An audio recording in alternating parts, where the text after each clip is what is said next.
Today's episode, as we dive too deep, myself and Neal Driscoll will discuss a lot, including are the Pittsburgh Steelers and Miami Dolphins.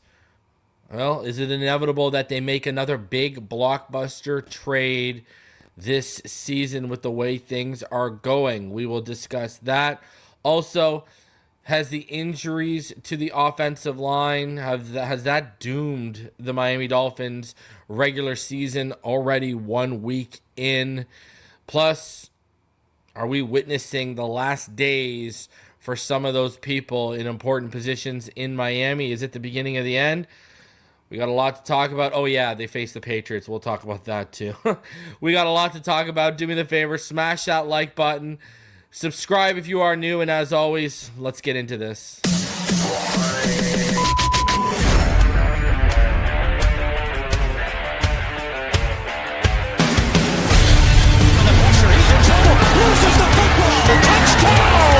Got it! You have got to be kidding me.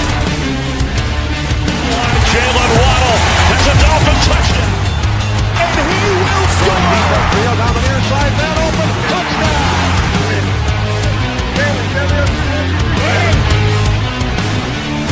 The run from Tua Tagovailoa. Touchdown! He's going deep. He's got it for a touchdown again.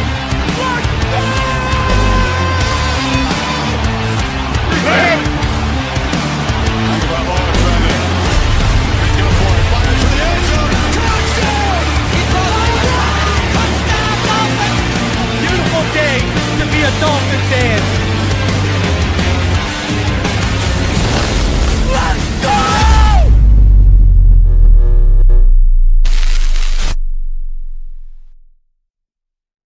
You're listening to Fin Too Deep. Tua back to throw. Blitz coming. They get to him. No, he takes off running. And he's in. Touchdown, Miami. With the sixth pick in the 2021 NFL Draft, the Miami Dolphins select Jalen Waddle. Giving you unfiltered, informed, and controversial takes on the Miami Dolphins and the NFL Draft. Here's Reason and Neal.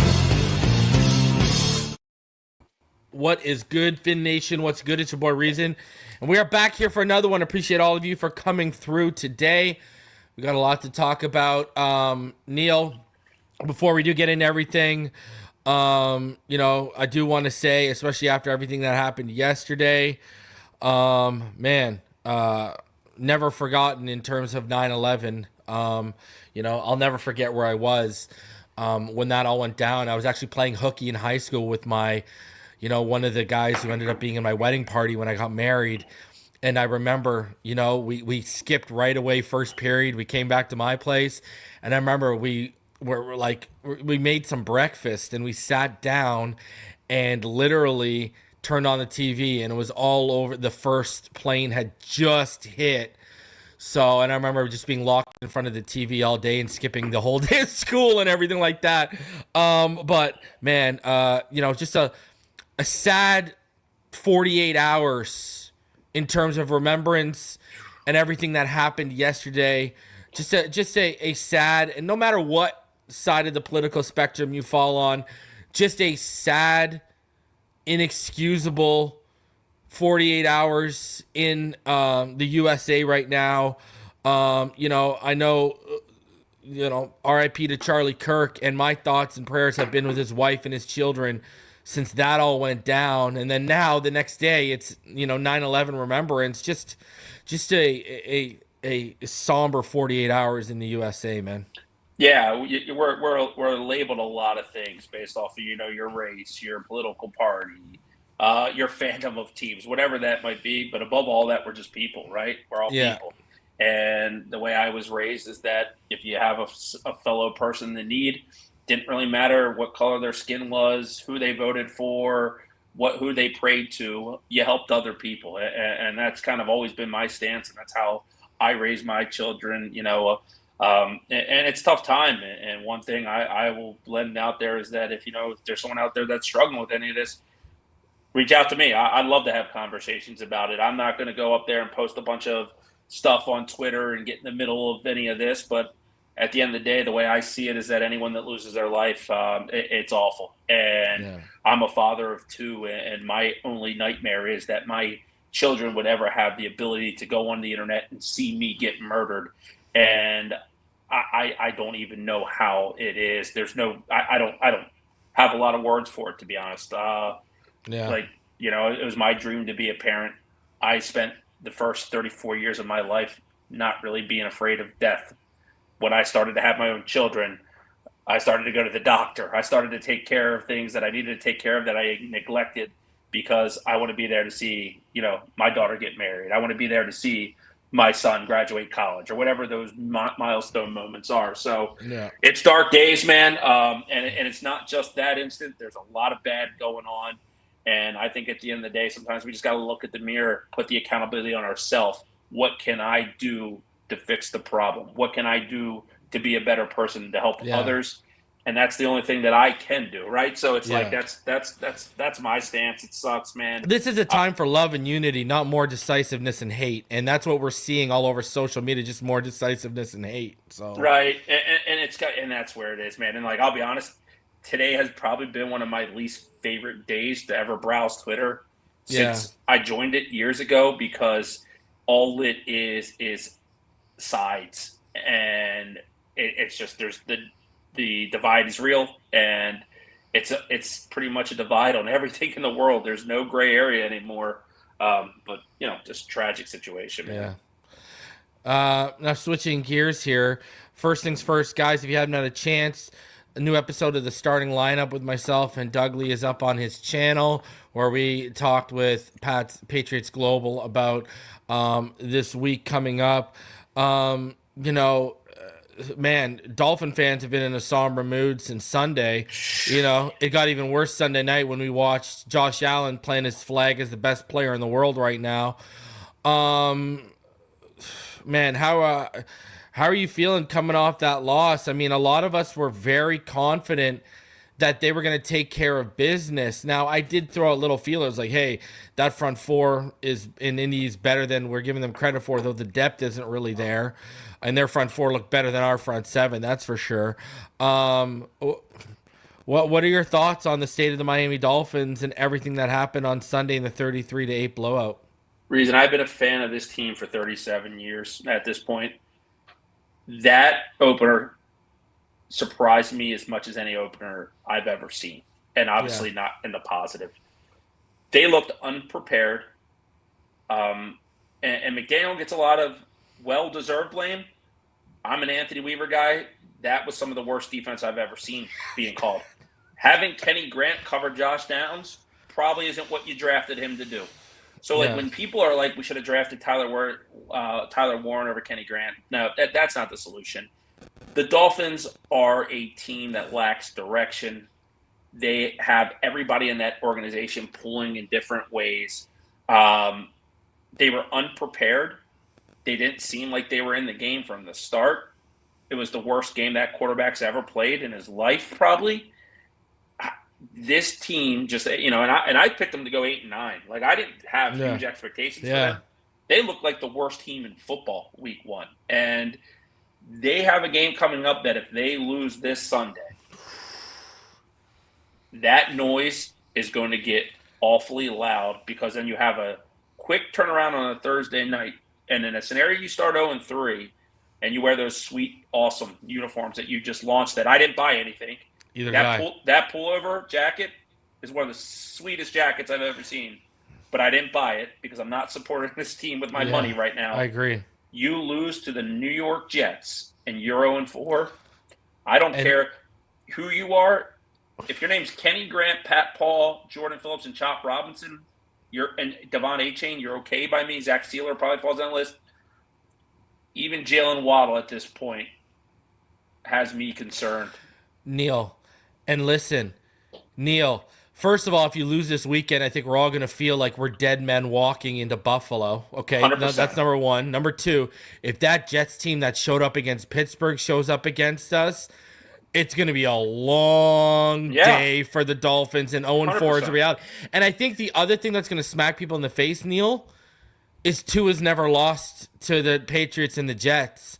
if that now goes away, I mean, we're already talking about how we had never lost an opener under McDaniel, and it had been over 10 years that the Colts had won a home opener, and those went by the wayside on Sunday. If we start losing to teams we literally have never lost to under Flores or McDaniel with Tua at starting quarterback, it's going to be more even time for panic. And you talked about the preparedness, and I want to run something by you, something I've been preaching all week, and I'm going to get your thoughts on it here. It's one thing to come out unprepared, right? Usually unprepared, okay, we get off to a slow start. You at least see some adjustments in the second half, and you don't make it a game, but you make it a little bit more competitive. The level of unpreparedness, Neal, I saw was that of a team in week 16, 17, or 18 when you know you're out of the playoffs and people in that room, whether coaches or players, it's going in one ear and out the other with McDaniel. In other words, people that are tuning McDaniel out. They're tuned out. And you got Chubb basically saying people are out here freelancing. So I take that as people going into business for themselves. And last year, Neal, we had guys like Poyer, Javon Holland, and others going into the business for themselves, and they're no longer here anymore. What do you think about that? Would you agree with that assessment that level of unpreparedness is what you see when a team is out on their coach at the end of the year and they know they're all not making the playoffs?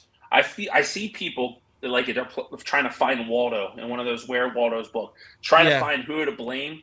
You can blame anybody who collects a paycheck for the Miami Dolphins. The owner. The owner's he can throw money at his problems. And you like an owner that will go pay big bonuses, right? And do all the financial things to give your team. But he hires the wrong people and he trusts the wrong people. That's why we keep getting first-time head coaches that fail. Chris Grier. I actually don't hate Chris Grier as much as most people. I don't care anymore. He has to go. You are part of the problem. 9 years without a playoff win, you got to go. I'm not 25 he's been in this organization. Right. Never mind. Anyways. You know this, and I was really early on it, but I said after Seattle last year, and I texted you this, and I'm not proud, I said, fire this dork. I have been out on Mike McDaniel a long time. I don't think he can fix what's broken, and I honestly would say I think with this roster, he's a problem more than the talent on the roster. I agree. I think McDaniel's not the head coach, and I think we're facing the inevitable. And Stephen Ross bringing him back so quick last year, that week one performance confirms that he should never have been brought back at all. And you better hope after this season that you're not running to go find another hot trot offensive or defensive coordinator. You better hope that either the Bills fire McDermott, Harbaugh, or Tomlin leave their teams, or you can get a guy like Mike McCarthy or somebody in here who can stabilize this organization. No, Mike McCarthy. You got to bring somebody who knows how to coach football, man. Neal, let's talk about the head coaches out there because we haven't had this conversation yet, so we'll have it for the first time. It's bad. People. I'm not a fan. I'm not a fan of what's out there. McCarthy, Garrett, Belichick, please. You know what I mean? My thing would be this. Gruden. He hasn't built a winner in over 20 years, and even the last winner he had, Tony Dungy built. My thing with you, Neal, would be this. Because I know you can tell people, and you can back me up a little bit on this, because you're out there. The relationship between the Ravens and Harbaugh isn't that great. It's been since Ozzie Newsome left. Brother, am I an idiot, or am I somewhat onto something? Wouldn't you trade a draft pick for Harbaugh if they won't get rid of him? So I think there's two scenarios in the AFC North to pay attention to. I've talked about this for a long time about the Tomlin Steelers thing. Yeah. And I think that's a real thing. And I don't care if they beat the Jets. The Steelers don't look like a good football team. They'll be still in victory. They don't look like a good football team to me. Yeah. Okay. The Harbaugh noise is going to get loud if the Ravens don't make a run this year. Because here's why. They financially are committing to the right players. They have the second best player in football at quarterback. Lamar Jackson is playing as good as anybody in the planet can play. Derrick Henry is looking like the best running back in football. After this season, they have Odafe Oweh, Travis Jones, DeAndre Hopkins, Jari Alexander, Tyler Linderbaum, Daniel Falele. The list goes on and on. Mark Andrews, Isaiah Likely, all unrestricted free agents. They don't have the cap space to bring that whole conglomerate back. If he fails again, I think that John Harbaugh and the Ravens could be in a situation where Tomlin and the Steelers are to part ways. For me, I think the Ravens have to get to the AFC Championship without recourse. And if it isn't, I think the Dolphins would be highly interested in a guy like Harbaugh, but here's the problem, I think, with the trading of the pick. You can't do it this year. It's got to be a 2027 pick. You need that pick in 2026 to land a quarterback. And if the Dolphins are as bad as we think, and they're going to lose to fire their coach this early in the season, that pick could be very, very high. And I wouldn't trade any 2026 first rounder for a coach right now. But if they're good with future picks, I would. But I think the best course of action is if McDermott, John Harbaugh, or Tomlin fall short, leave their organizations, because you nailed it, man. That list of head of coaches that are available, it's ugly. It is ugly. I have Mike McCarthy at the top. I don't love Mike McCarthy. I just think he's the best veteran head coach that's available. I like Steve Spagnuolo a little bit, but he's a retread. You don't know if he can get over the hump. I trust his ability to build a good staff and steal from the Kansas City bloodline. But other than that, who knows? I will say that if you want to get cute, right, because everyone's asking, who's the coach, who's the coordinator?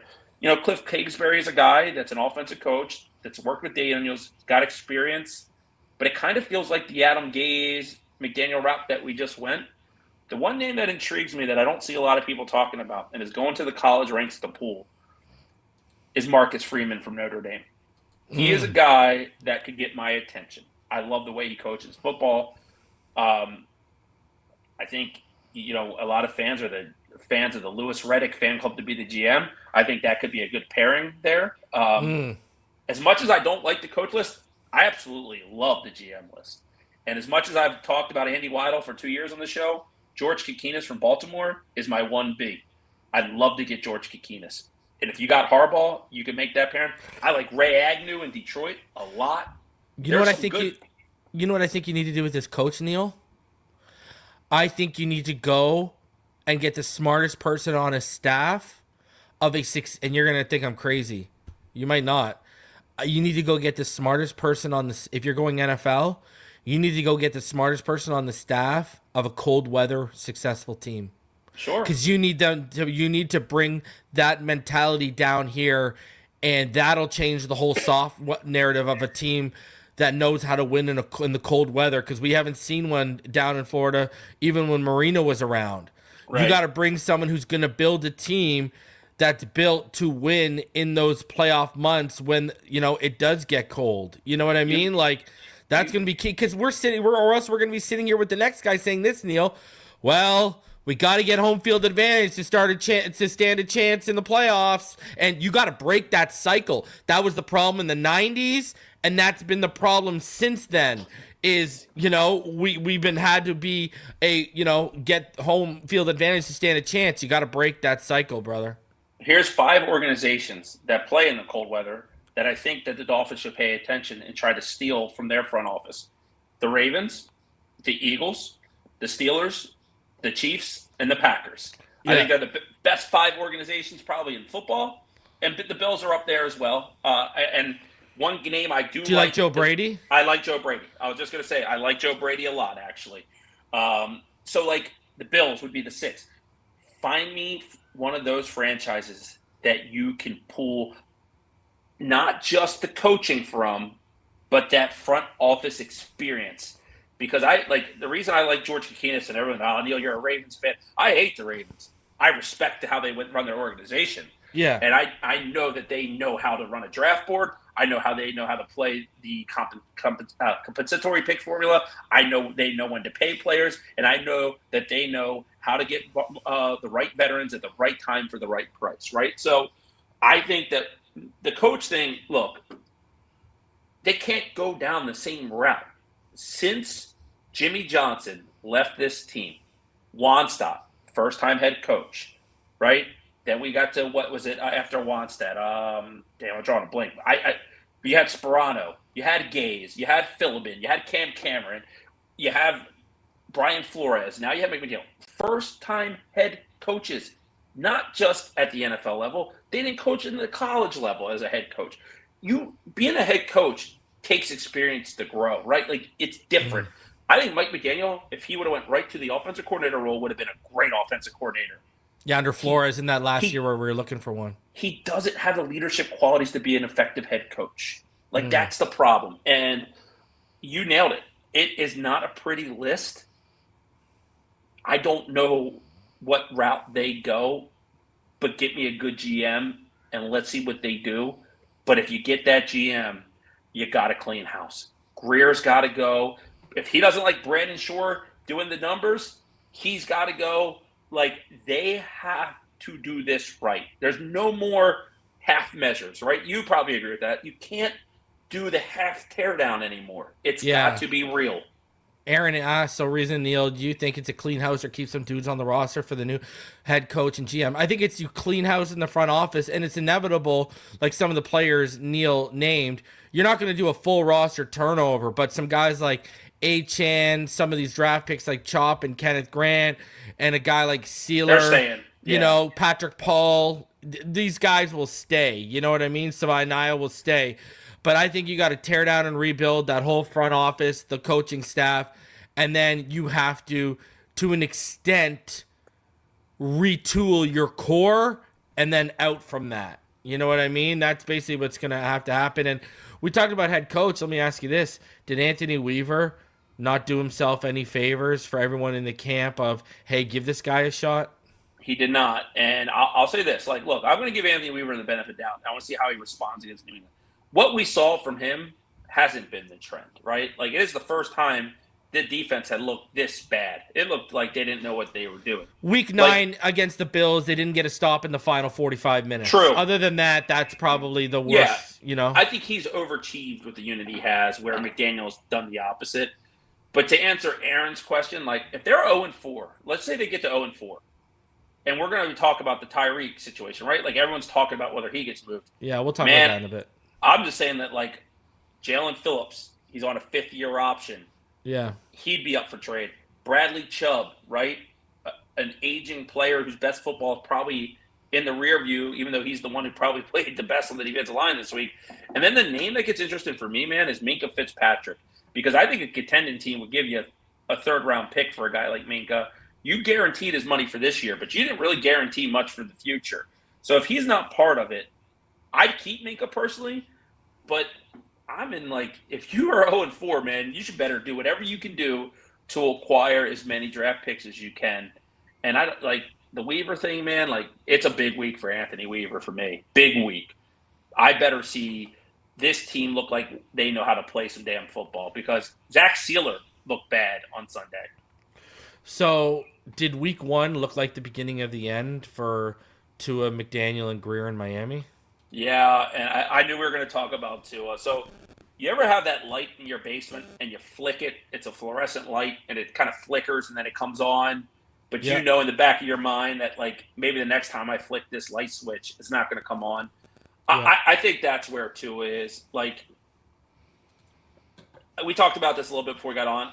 That body, I feel like, has broken down. And once again, he changed everything about his training regimen. Again, his arm definitely looks weaker to me. But the thing that scared me is he was not throwing with any anticipation, and his accuracy was off. And without those two things, Tua Tagovailoa looks very below average at times. I think McDaniel and Tua are tied to the hip. I think that no pun intended, I think anybody that comes into this organization is going to get out of that contract, man. Like, if there's questions about the quarterback and you're a first-time coach, you're not going to do what your predecessor did. Mike McDaniel came and hitched his wagon to Tua Tagovailoa. His whole sell to Miami was, I can put Humpty Dumpty back together again. And he did. He did. 2023 was the best quarterback season we've seen in a post-Dan Marino era, better than Chad Pennington in 2008. I like that season too. But, like, first let's Pro be Bowler honest, in 30 years at the position Tua for looked us. amazing in 2023. Last year left a little bit to be desired. He looked amazing for those first 6 games he came back after the injury. Remember? Where he was lighting it up. I just think long term, man, like, your body can only take so much. And he's been freaking injury riddled since he's got here. Dude, he got crushed a couple times on Sunday. I was honestly surprised to see him get up from the one where Austin Jackson forgot to kick out and pick up the blitz defender to the outside. Yeah. He cheated inside. But, like, I think they're all on borrowed time. The way I said is, you're on your fourth hourglass. It's upside down. The sand's coming out. It's running out, man. And if this team does start off 0-4, even like a 1-3 start, like I like the noise is going to amplify, and it's not a good financial situation on the quarterback. But if you post June release them, I think it's an $11 million hit that you can spread out. So it's like I think the end is near for Tua Tagovailoa. Where I used to think that he had all of next year, I did. I thought even if they drafted quarterback round 1, it was going to be Tua's show. He's Alex Smith. That rookie is going to be the Mahomes breathing down his neck. I didn't envision a world where the Dolphins could potentially draft top 5, man. Even in the worst case scenario, I didn't. Yeah. And it looks like that could happen. And the Lenore Sellers, Drew Aller, Garrett Nussmeier, like those conversations. Add my boy John Mateer to the conversation. After what he did to Michigan. Oh, no. Bro, here we go. Those conversations. You know what he looks like? You know Baker. what Mateer looks like, bro? Baker and Herbert blended. Baker, yeah. That's what he looks like.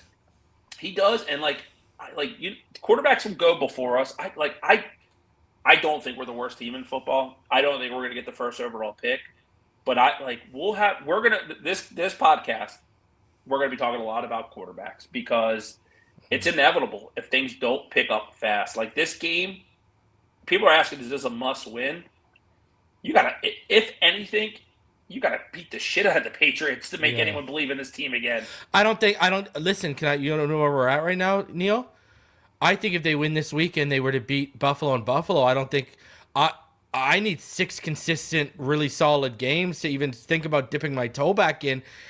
We're at a point right now. Think about how sad this is, where even if this team breaks a little bit of the streak and wins in Buffalo, I don't think a lot of people are going to buy right back in immediately. Well, here's what scares me, man. This Dolphins game, the Dolphins should win this game at home, despite what I saw against the Colts. 100%. The problem is, dare I say that I might want to see Liam Eichenberg start over Keon Smith? Right? And then. Well, what do you think about Cole Strange, about that addition? I didn't hate it, but I think they're going to go with Keon Smith and up. They allow people sometimes, like your starters, right? You give them more of a leash to fail, right? Like they don't look at it first. You've invested in them. I think of a team like the Jets. Brandon Stevens looked awful in week 1, right? Like he was awful in Baltimore. He looked awful, but he's going to start for a couple weeks before they go to probably A.Z. Thomas because you've invested that money. When they're your backups, if they're not getting the job done, you got to move. Like I don't know why Keon's starting over Brunskill. It doesn't make sense to me. This team makes really interesting personnel decisions, and most of the time I don't like them, to be honest. Like I don't get why Keon Smith is in such good favor. Like when has Keon Smith looked good?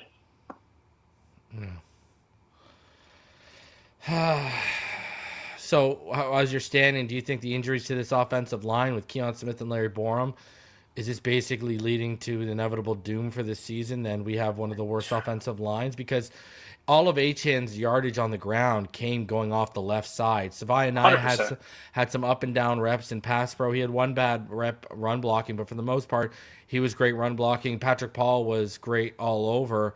But now that teams know that our strength is going to be the left side, they're probably going to key in on that. Right. Where are you standing with the way this offensive line looks now? I think they have 3 long-term starters: Patrick Paul, Jonah Savaiinaea, and Aaron Brewer. And yeah, Savaiinaea has his up and downs, but he's a pure rookie starting at left guard. There's as many highs as there is lows. I've seen people he had a shitty game. I mean, not as bad as some of the people that I've seen, and I don't give a shit about PFF rankings. But James Daniels, it's very disappointing, right? He came into the game questionable, got another injury. He's a guy that's been durable his whole career, but the last calendar year, going back to his time in Pittsburgh now, he's been injured. So that's been tough to see. Man, I know they restructured him. They only can save about $2 million in cap, I think, if they get rid of him. Austin Jackson has to go, in my opinion. He's just unreliable, man. And everyone gives Tua shit for all the injuries he have, and I'm upset with Tua's lack of availability, no doubt. But Austin Jackson's the same. He is just always hurt, man. And he's a young guy that we committed to financially, and I just don't know how you line him up at right tackle next year. And it's crazy to me that we're here once again. Like, we all screamed that the offensive line depth wasn't adequate, what it needed to be, and they didn't really do much to make us feel better about it. Their offensive tackle situation's terrifying to me, where Larry Borom is actually the swing tackle that's going to start a football game for us because he's awful. And Harold Landry comes in this game 2.5 sacks, leading the NFL. So Milton Williams is on that defensive line. I mean, Vrabel knows how to coach D. Vrabel's very successful against Mike McDaniel-led offenses. I hate to say it, but man, this game looked like a lock to me, to be honest, even after the Colts kicked our ass. But with that offensive line, and that's Tua's blind side, man, it makes me pretty queasy. But, Butch Berry, right? Let's talk about Butch Berry. So Butch Berry was a guy that had this offensive line looking adequate, and we gave him a lot of kudos for growing players. I don't know, man. This offensive line doesn't look like it has the same mojo that it had. And I was a big guy against paying Robert Hunt, but I'll tell you, man, he looked awesome for Carolina last year. He looked really good at right guard on this team, and with James Daniel not playing, it's been very disappointing. But yeah, Butch Berry's a guy that I don't have a lot of faith in right now, despite him looking good out of the gates. I think that I've lost faith in the entire coaching staff at this point, besides Anthony Weaver. But I also think that he is a guy that if it doesn't get better quick, he's out. Savaiinaea, pure rookie, playing left guard. It's challenging, but I will say 100% that Armand Membu in New York is a young rookie playing right tackle who looked like an elite right tackle, shutting down TJ Watt all day long, right? A guy that Reason and I, for weeks, pounded the table about how good he was going to be, and he went before we could have taken him. But I do think that a team like the Jets is actually showing us that they stay committed to building the trenches in back-to-back years. Olo Fashanu one year, and then they came back and they selected Armand Membu. And, man, building the trenches still means something in this league. And, you got to think, looking at where they are after that week one game, a mid-Colts team that has below-average coaching made you look like a JV football team. Does this coaching staff have any faith in their head coach? Like, we already know Vic Fangio left. He didn't love McDaniel, obviously. He goes back to Philadelphia, and they go and they win a Lombardi under his, defensive coordination. I think a lot of coaches are going to be frustrated there. I think there's probably a lot of behind the doors finger pointing right now. Like, if the players have lost faith in Mike McDaniel, I would say that the coaches are starting to do the same.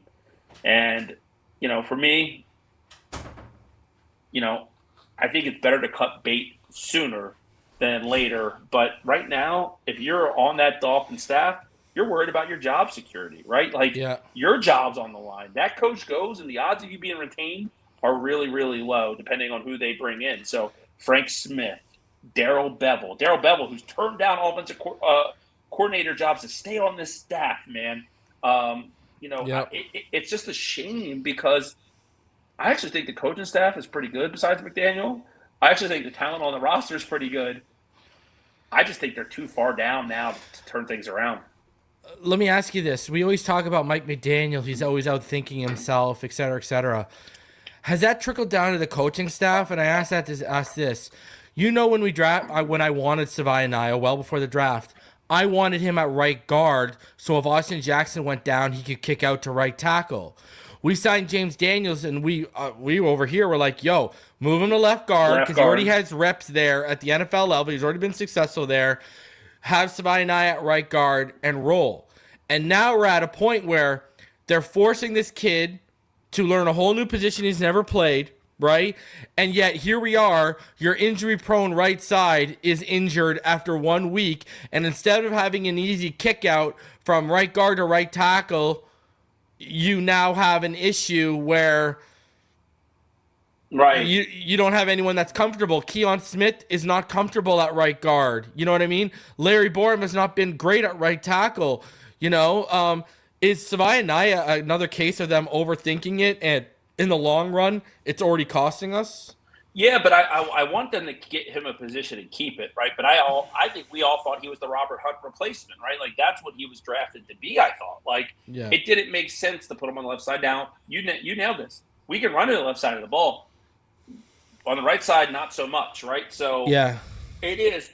They needed a better swing tackle option, man, than Larry Borum. And when they signed him, I was worried that we were going to get here with him having to go play tackle. Like, this is, if you keep Austin Jackson and you have Austin Jackson, Patrick Paul, and we are drafting high in round 2, before I look at even cornerback, I might be getting another offensive tackle in here, man. And there's guys like Xavier Chaplin from Auburn that I think could be there at the top of round 2. Caleb Tiernan from Northwestern's a guy that I love in round 2. Like, there are guys that, if we do this all over again, Reason, right? Because I feel like we're heading down that journey where we're going to be back to where we were 5 years ago, right? You get the quarterback, and everything else you better do before you start looking at weapons is building that damn wall in front of him. They better. And you got a good start with Brewer, Savaiinaea, and Patrick Paul.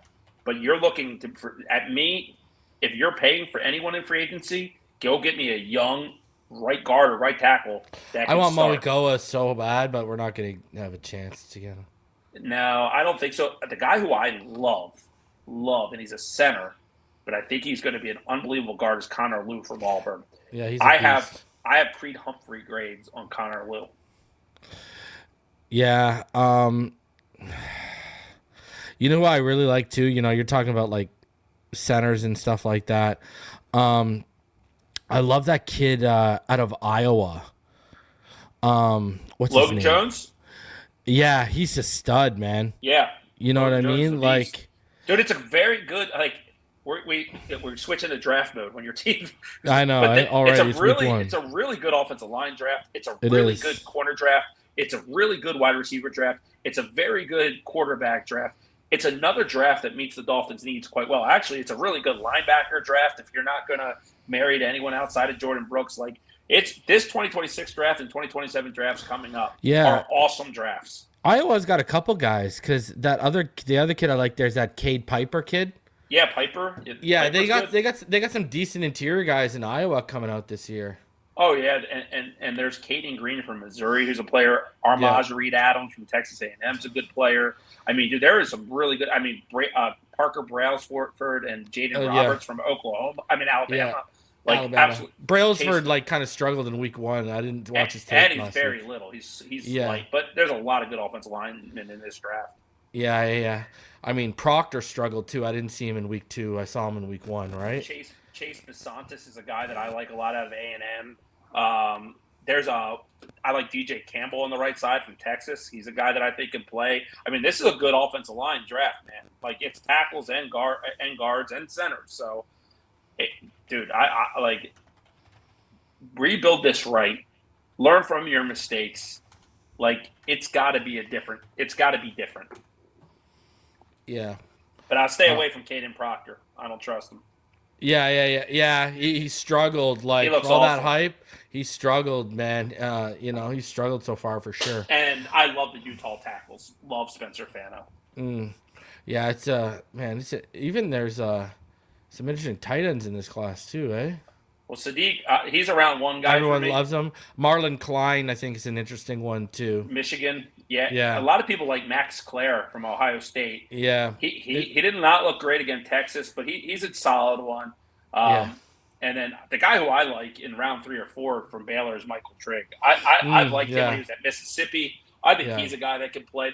It's a cool tight end. Terrence Carter is a guy from Texas Tech who's really athletic. It's a good tight end. It's a decent tight end class, especially coming off a pretty good one last year. Yeah, the kid from Texas, the Cal transfer, Jack Endries, is really highly liked by scouts. I know that. And then Tanner Kozel from Houston, he's a transfer from Ball State, is another guy I know scouts like a lot. Look at this, I'm at the draft. We're in draft mode. we haven't had a week 2 game yet.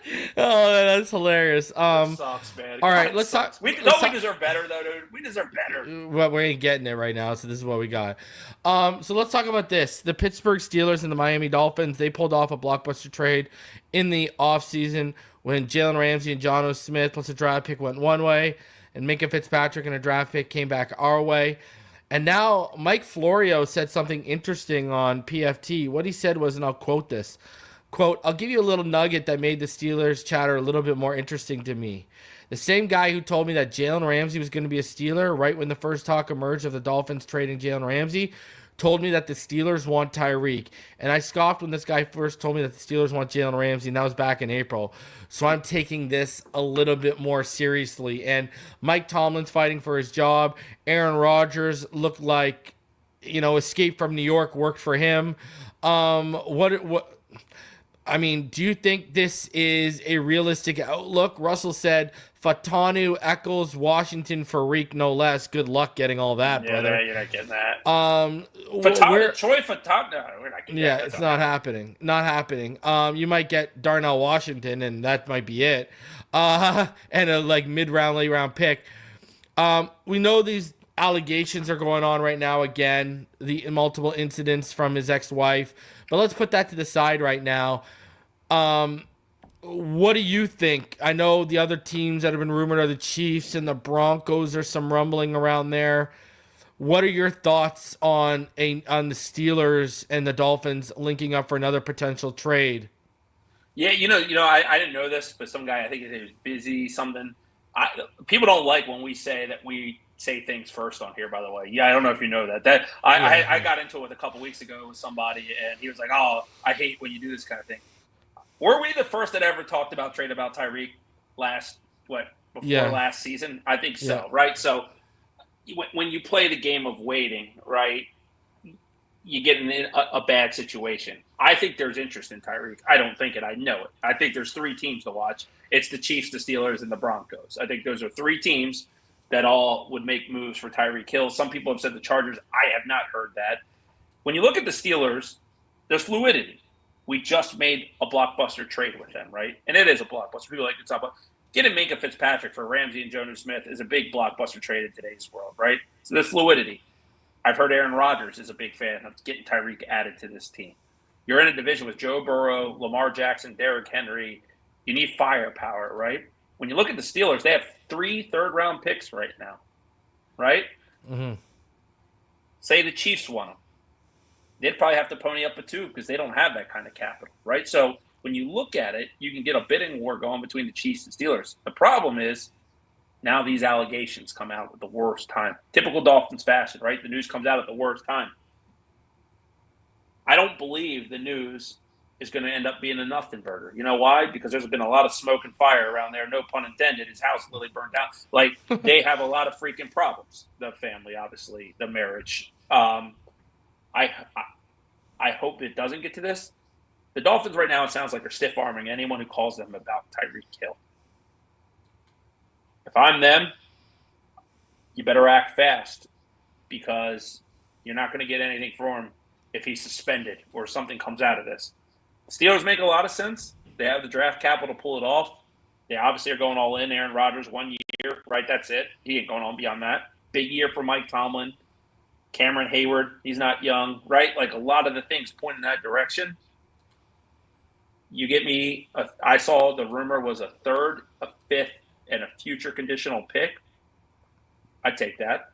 I'd take that from the Steelers, a middle-of-the-pack AFC team that might get you a draft pick in mid-round 3, giving you your third-round pick yourself in next year's draft. I'd do that. I think Tyreek's still a really good football player, probably the best player on this team still. But he ain't going to win here. And you better move him while he has value. If it wasn't for these allegations, I think you probably could get a second-round pick for him. People will say that's crazy. I think there's teams knocking on the door that will give up a second-round pick for Tyreek. So it's going to be interesting to see how it pans out. I think we all know as Dolphin fans this week has a lot of weight because you asked me if the coaching staff lose in faith in Mike McDaniel. Due to the reports that have come out, it sounds like the owner sure has. Yeah. It just can't. It is a shame that this whole Tyreek thing, right? I think we saw the best player we've seen since Dan Marino in the Dolphins jersey. I really do. Those 2 years. Or Ricky in that 2002, 2003. That's 22 years ago, by the way. Damn, lifetime. Yeah, we're old. It's crazy that we got nothing out of that Tyreek. Those stats, that offense. It means nothing. That 70-21, all we got was an entry into the wild card game and an exit. Like, that's all we got out of all of that, man. That is, to me. And the capital we gave up, too, right? We have depth issues because of all the capital we gave up for Chubb, for Tyreek, et cetera, et cetera. If we hired Jim Harbaugh instead of Mike McDaniel, that team would have playoff wins. I know. And I had a conversation with someone about this a couple nights ago. Like, the problem is they had that 1.5-year love affair with McDaniel where we looked like we were going to be something. And that was the window to get Harbaugh because we were too early in the hiring process. And the next season when Staley was out, that was when you make the move. But we were in the middle of the love affair, right? And right. What's kind of crazy to me, though, is, should this guy even have hired McDaniel when you look at it from the standpoint of he went behind Sperano's back to try and get him? Didn't work out. This guy's going on yachts and trying to plan a Brady and Sean Payton union. You're doing all this work behind the scenes, but then, because here's the thing, Neal, you knew what was coming down the pipeline from the NCAA. You knew you could have said to Harbaugh, yo, it's coming down on Michigan. I can get you out of here. I can hide you in Miami and we can build a winner in the NFL and no one will care what you did in Michigan. Everyone else will take the fall for you. And know what I write mean? You a check for whatever you want. Whatever you want. I've done it already. I've done it indirectly already. Neal, your whole tenure in Michigan. What you said earlier, it's a Mike McDaniel problem, not a talent on the roster problem. Is this team as talented as 2023? No, I'll agree with that. But this team is too talented for what happened on Sunday. And that is what I keep coming back to. And I say this, either one of the Harbaugh brothers, you think they let that happen? You think that happens under them, dude? Name a time you saw the Ravens get blown out. No. Like, it doesn't happen. It didn't happen when they had their worst year when Troy Smith was their quarterback. Yeah. It didn't happen. Right? Didn't happen under Flacco either. It right? doesn't happen. It doesn't happen. You know why? Because these teams play for their coach, dude. But they also have the blueprint of how to win and how to build these teams that have been instilled in these organizations for over 20 years. We're still trying to figure out our identity. You talk about the biggest botches in Dolphins history, and it's a long, long list. Not getting that Sean Payton, Tom Brady thing done. It has to be at the top of that. It has to be the top of that. I think Brady coming to Miami does hear what he did in Tampa. I do. He's that damn good. I really do. They need the coach. The reason is, man, it sucks. That list sucks. That top 10 list I put out earlier this week, dude, I got to 3, and I was like, holy shit. I'm more interested in Lincoln Riley out of USC than some of those names. Like, I'm more interested in college coaches that have had success. I'd go get Brent Venables from freaking Oklahoma before I get some of those names. You know what I mean? Like, I mean, dude, for the start, like, I like those coordinates. Like I don't love Cliff Kingsbury, but I love him compared to some of the other damn names that are out there. That's the problem. Yeah, like, Joe Brady too. Yeah, this is the worst, I think, coaching cycle that I can remember seeing in quite a long time. Yeah, Anthony Weaver and Frank Smith might be the two of the most interesting names, right? Frank Smith was interviewing for the Panthers 2 seasons ago, and Anthony Weaver's. We might have two of the most interesting names in-house already. Right, and instead of Anthony Weaver netting you a third-round compensatory pick because he gets hired by a coach off your roster, you're going to get nothing because he's probably going to be fired when the new coach comes, right? Like, it's so damn frustrating that nothing works. But, man, I'll tell you this. I have no idea. Like, I do think there's a strong chance that John Gruden's going to be in the running for this position. I do. And, like, again, I got you feeling icy, like we're right, gonna be here. right. I don't, and damn, dude, people are gonna be wearing visors again, right? But my god! But I'll tell you, man, like that list, it's scary bad to me. It's scary bad. Like I don't know. Do you think they not one name would excite me? Do you think they touch Gruden given his lawsuit against the NFL and their current issue with Flores? Here's the thing. I'll say this. If Stephen Ross cleans house, which people ask me this, like how likely he's going to bring – I think I'm at like 90% that Grier and McDaniel are going to get fired. That's how confident I think this season's going to get away from him. He's 85 years old, man.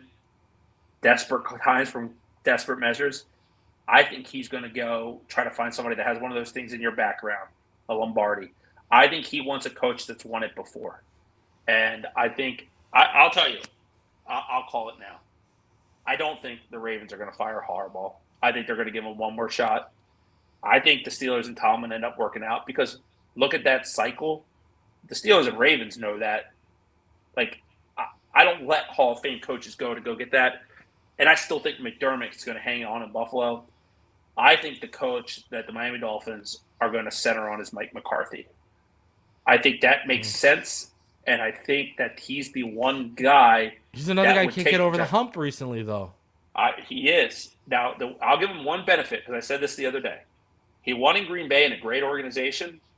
He went to Dallas with a lot of talent, but he had the worst owner in football, middle in his business. I think McCarthy could develop quarterbacks, right? I think he could get a good coaching staff here, and I think he could bring stability to this team.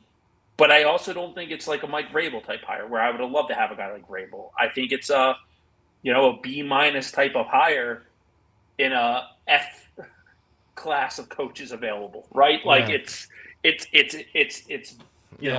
winning second place. I don't know. It's just not a good situation. I like Jesse Minter a lot as well.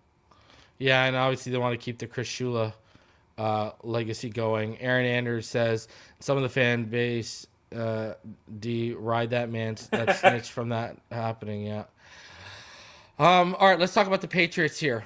So the Miami Dolphins are going into a game with the Patriots where Drake May didn't look that strong. The offensive line looked pretty good until the fourth quarter. They were blitzing quite a bit. Geno Smith lit them up for, almost 400 yards, right? Wasn't it like 380 something yards or 60 something yards or something? Ginty though didn't have a game at all. Ginty had like 2 yards of carry. But Brock Bowers and stuff. And I want to say this. I know people are talking about, Warren was the move, not Kenneth Grant. I agree with you earlier. These people aren't learning from Chop Robinson last year. Don't jump on that boat too quick. But if we were going to go a weapon, I'll do you one better. It wasn't Tyler Warren. It was the guy I was telling you all that the Dolphins made sense if they're going wide receiver. It was Emeka Egbuka. That was the guy you were supposed if you were going to go weapon, man. Did you see that? We're going to get to the pages. Did you see Mike Evans come out and say that Egbuka called his shot in the huddle? And said, I'm running the post. Dude, give me the ball. I'm going to game this. Dude, you remember when we told everyone last year that the Dolphins had interest in him and people were like, that's crazy. That's crazy. Here's the thing. If this year's draft class, he's not my number one ranked corner, but if I was a team drafted, I'd take Carnell Tate. You know why? Because Brian Harline can coach some damn wide receivers at Ohio State, man. Yeah, those guys are ready. That's why Jeremiah Smith, when he comes out in 2 years, is going to be the closest thing we've ever seen to Julio Jones because he's NFL coached. Like Brian Hartline, there's a guy who's a small name. I'm just saying, I don't think he's ready to be a head coach this year. Give him a couple years. Yeah. Egbuka's already a top 10 route runner in the NFL, bro. I'll go on record as saying that. He's ridiculous. Awesome. He's an awesome player, man. God. But anyways, the Patriots. What are your thoughts? We clearly have... See, this is what I said on the starting lineup, and I'll say it here. We clearly have the more talented roster. No one's going to argue that. The problem is none of us got faith that Mike McDaniel can outcoach Mike Vrabel. And that could be a deciding factor in the game, Neal. Yeah, I'll be honest. I think they're losing this football game. And there's two factors. That offensive line, the right side of that offensive line, where the Patriots are strong on defense is up front. Landry, Milton Williams... They got some guys that can play up there, right? They know how bad Larry Borom is, right? That scares me. And then Mike Vrabel, every single time he's had the opportunity to outcoach McDaniel, he's won. We were up by 13 points with less than 3 minutes in a football game, and Mike Vrabel won the game. Yeah. And he had a less talented quarterback in Will Levis than what he has in Drake May. Right. But I'll say this, because it's not all doom. Drake May, Bo Nix, some of these young quarterbacks get overhyped way too soon. Bo Nix was the second worst quarterback in football this week besides Tua. Like, he looked awful. You did. I will say that, like, the Trayvon Henderson show might be coming. That's what I said. Here it comes. Yeah, watch. His coming out party's probably going to be against us. Because, like, Hunter Henry's a good veteran. They don't have a great offensive line. Like, I think our defensive line actually gets back on track. Stephon Diggs is going to look like, vintage Stephon Diggs against us. Like, here it comes. Like, I think we could lose this game like a 16-13 if that offense can't get on. Now, here's the one question I don't know, and you might know. Is Christian Gonzalez playing? He did not practice again, I think. And with him, if he doesn't practice tomorrow, it's over, I think. But he's been a do not practice today and yesterday. So here's the thing. But what does it matter, Neal? We had X who hadn't played a game in 2 years, and we didn't take advantage of the matchup. We don't even try. That's the thing that's pissing me off about this offense. We don't even try the deep ball. And then when we do get the deep ball, like that screenshot you posted and said wide open, the offensive line lets us down, and Tua can't step up and make the throw, dude. And so, like, can we take advantage of it? I don't know. Like, I don't think I think the Patriots were so overhyped all offseason. But I'll say this. I didn't know we were going to be this bad. And I didn't know we were going to be down 2 starters on the offensive line. Man, I don't know. I think it's going to be ugly. 16-13, 13-10. That's exactly – dude, I got my show with the Dive Bar coming out tomorrow with me and Bobby, and I'm going to do the preview. That's exactly what I picked. 16-13 Patriots is exactly what I picked, dude. That's what I think it could be. It's going to be ugly. It's going to be a game. It's going to be a game that it's in the second quarter with 8 minutes and 37 seconds left. And you're going to be like, is Murder, She Wrote on? Like, is there something else I can watch? Like, Murder, She Wrote on. Like it's going to be... Matlock. It's going to be... Dude, I hate that. But, like, you know what I hate, though? I don't think the team... You have Waddle, Devon Achane, and Tyreek Hill. It shouldn't be like this. It should be that difficult to score points, bro. And, dude, 4th and goal, too many men in the huddle. Who's that on? McDaniel. Let's not get into the fact that we had to stop Tyreek's motion early on a play that led to a sack because Tua didn't make the ID because he's worrying about lining up because the play was getting in late. 4th and goal now from the 11. Your grand plan is a swing pass out of the backfield with Tanner Connor as the blocker to Achane. And Achane literally, Neal, had to become a power runner or else he wasn't going to score. Thank God he dropped his shoulder at the 3. Like, that was your grand plan, bro. He's great. But look at how hard you're making it for even that talented and explosive of a player to score, dude. Right. Well, here's how you know Mike McDaniel's the problem, right? What was his best year coaching? Who, Mike McDaniel? Early. His best 2022, I could say that because Waddle had over 1,400 yards. Tyreek was flirting with 1,800. It was 2022. So they had all the talent in the world, that tells me. The way they performed under him initially, he's gotten worse every year since. Yeah. Because defensive coordinators have found him, and he doesn't know how to counter it. He doesn't know how to counter good defensive calls. And now the bad coaches are taking advantage of what the good coaches already learned. That is the problem, man. His offense looked the best early in his tenure. Now it looks like shit. And I don't have faith he can dig out of the hole. That's my problem. I think he's arrogant enough to think he can keep doing the same shit and it's eventually going to work. You've only had one answer. It was the cheap motion. And then you had no... See, that's my thing. It should have been a chain. It should have been, okay, I'm going to hit him with this. The only way to beat this is going to be to counter with this. Okay, now I counter that counter with this. You should have known what their counter to you was going to be so you know what to counter. Right. Instead, it's been like, well, let me see and wait what happens. It happens, well, I don't know what to do. I mean, you guys haven't still figured out how to establish a run on a too high shell. That's some mind-boggling stuff right there. Well, you know what else, dude? When you have a questionable offensive line or a young offensive line trying to gel, you know what you don't do? You don't give the defense an advantage. You know what they do? Every damn snap goes off with 1 second left on the play clock, right? So when the defense jumps, they know they're not going to get off sides because it's either going to be a delay of game or they get a good jump on the ball. Dude, on 2 of those sacks, the ball snapped at 1 second left. The play's coming down late. They get out of the huddle. There's too much motion. It's not enough time to play the trickery that Mike McDaniel wants to do. And I feel like that is the main reason, one of the main reasons, there's a lot of reasons, but one of the main reasons that this offense struggles is they're always rushing. They're not executing at their best because they're always up against something, right? Like procedural penalties, bad play. Like it's Mike McDaniel doesn't look like he has a grasp on how to be a head coach and call an offensive game plan at the same time. And it shows. Yeah. All right, guys, smash that like button, subscribe if you are new. I'm going to be back tomorrow. We're going to do the preview show, over 450 of you in the room. We both expect we're going to lose, so we don't got to go into any deeper than that. So let's see. Hopefully we're wrong. I'm on Neal's wagon now. So I still want them to win. But we got to be objective. We got to be objective here. We already got egg in our face from last week. So smash that like button.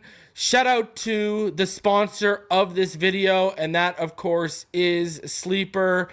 If you think you know football, go over to Sleeper right now. Log in and go do your thing, because you can go put some money down and win 1,000 times your bet using promo code PHINSIDE. So go use it right now, all right? Listen, as always, it was a pleasure, Neal. Appreciate each and every one of you for coming through. Smash that like button. If you're new, go ahead and subscribe, and we'll see you on the next one. Until then, you know what time it is. Fins up all day, every day.